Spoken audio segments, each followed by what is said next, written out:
November of 2024 might go down as the month combat sports officially cross the line from legitimate athletic pursuit to spectacle-driven circus. You want proof? Let's start with the absurdly lucrative bout between Jake Paul and Mike Tyson. You know, I tried to give the fight the best fight I possibly could, but when someone's just surviving in the ring, basically, it's hard to make it exciting. So I couldn't really get him to engage me or slip shots and, you know, do something super cool or whatever. But I don't care about what people have to say. They're always going to have something to say, and that it is what it is. Let's be serious. What it was a fight between a YouTube celebrity turned boxer and a 58-year-old former champion who hadn't stepped into a professional ring in nearly 20 years. Yet this spectacle shattered all sorts of records. With a live crowd of over 72,000 fans at the AT&T Stadium in Texas, Paul vs. Tyson earned over $18 million at the gate. It was streamed live to a reported 60 million viewers around the world on Netflix. For context, they more than doubled the gate generated by Canelo Alvarez's 2021 showdown in Texas with Billy Joe Saunders. Canelo versus Billy Joe was two of the best boxers in the world fighting for the undisputed super middleweight crown. But Canelo's knockout victory wouldn't have been watched by a fraction of the people at home that watched Paul versus Tyson.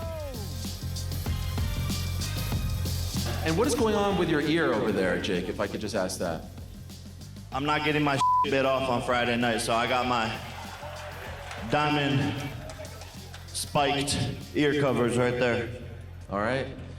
Once the world's most popular and revered sport, where champions were icons and matches held the power to unite nations, boxing now struggles under the weight of its own greed. Too many belts, too many weight divisions, and a growing reluctance for the best to face the best because of one simple truth. No one wants to risk losing their belts, because the belts are what make the money. Or at least they used to. Paul versus Tyson wasn't for any belt. It was barely a real contest, and a poorly executed one at that. Tyson, well past his prime, was reduced to a sideshow for Paul, who has built his entire brand on stirring up controversy rather than demonstrating elite athleticism. Let me call y'all. Hey, let's make it happen. Come on, one night. Got your hat.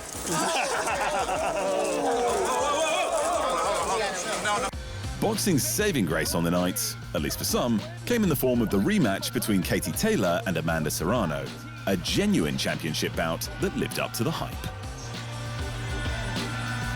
Their first fight in 2022 was one of the greatest women's boxing matches in history, and the sequel was no less captivating.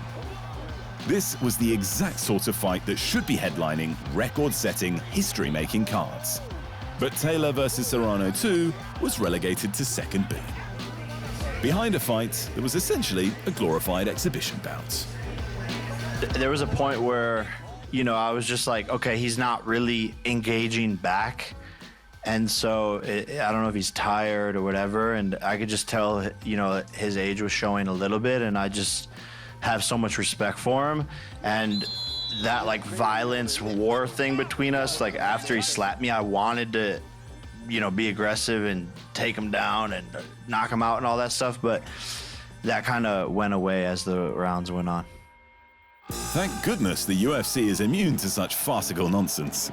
Someone like Jon Jones, their esteemed UFC heavyweight champion, would never drag MMA into such a pit of despair. Is that how we want to be remembered? That's a great question. Thanks for asking it.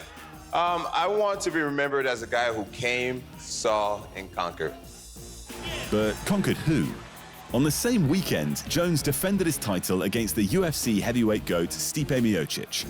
But Miocic was 42, hadn't fought in 4 years, and his last win was 5 years ago. Is this really conquering when there's younger contenders out there?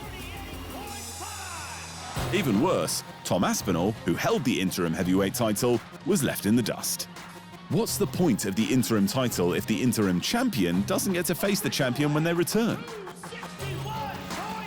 I I'm not really worried about the Tom fight. I'm really worried about the Pereira fight. That's what I want to do.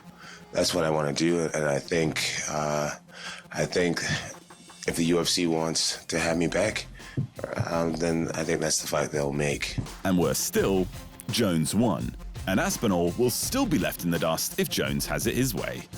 That's because Johnny Bones would rather fight the light heavyweight champion Alex Pereira. And why? I feel like I'm at a place now where, you know, like I want to take what I find to be super fights. I don't want to fight dangerous up-and-comers anymore. I want to fight dangerous, established champions. So Tom can have the heavyweight championship. I don't really care about it. That my value doesn't lie in belts anymore. I've created something much bigger. I want Pereira. Jones himself admitted the real reason he called out Pereira instead of Aspinall was because he didn't want to risk losing the belt in a fight with the dangerous British heavyweight. It's exactly the sort of thing that has killed boxing. Champions avoiding risk and the best competition because the financial incentives outweigh the pursuit of greatness. This is the cancerous attitude that has plagued boxing for years. And now the UFC is starting to suffer from what could be the same terminal illness. I've been really clear about my intentions. That's what I want. And I mean, I just feel like anybody would understand at this point. Like, you know, I'll retire the heavyweight belt if I have to. It's like, dude, give the guy what he wants at the end of the day, you know? Luckily, we still have the Olympics looking after combat as best they can. What a laughable statement that is. For the 2024 Games, the International Olympic Committee turned a blind eye to the issues of gender in sports and may have killed Olympic boxing in the process. Every woman who is, according to the rules, a woman, then has to be allowed. And the definition of who is a woman and to ensure the fairness of the competition, for this we have our framework in place. After banning the governing body of amateur boxing from officiating at the Games, the IOC abandoned meaningful gender testing in favor of what is written on an athlete's passport. Now, Imane Khelif, who won gold in the women's competition, is engaged in a legal battle with a French news outlet who disclosed her medical records. And it's not her fault, it's the IOC's. According to reports, Khelif has XY chromosomes, something that would have rendered her ineligible to compete in several professional women's sports. I think the question you have to ask yourself is, are these athletes women? The answer is yes, according to eligibility, according to their passports, according to their history. The Algerian boxer was born female, was registered female, lived her life as a female, boxed as a female, has a female passport. The IOC, in its infinite wisdom, has long considered removing boxing and wrestling from the Olympics altogether. They've already moved karate. A controversial mess like this has probably ended boxing's tenure, and wrestling could follow suit soon enough. Jake Paul isn't solely responsible for boxing's breakdown. Jon Jones isn't the only UFC champion dodging real challenges. And the IOC isn't the only sporting body burying its head in the sand to avoid upsetting people.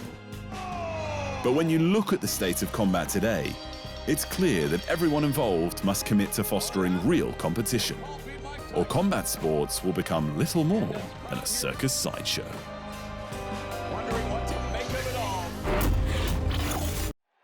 Thanks for watching, and remember, if you want more fight sports in your life, just hit the subscribe button.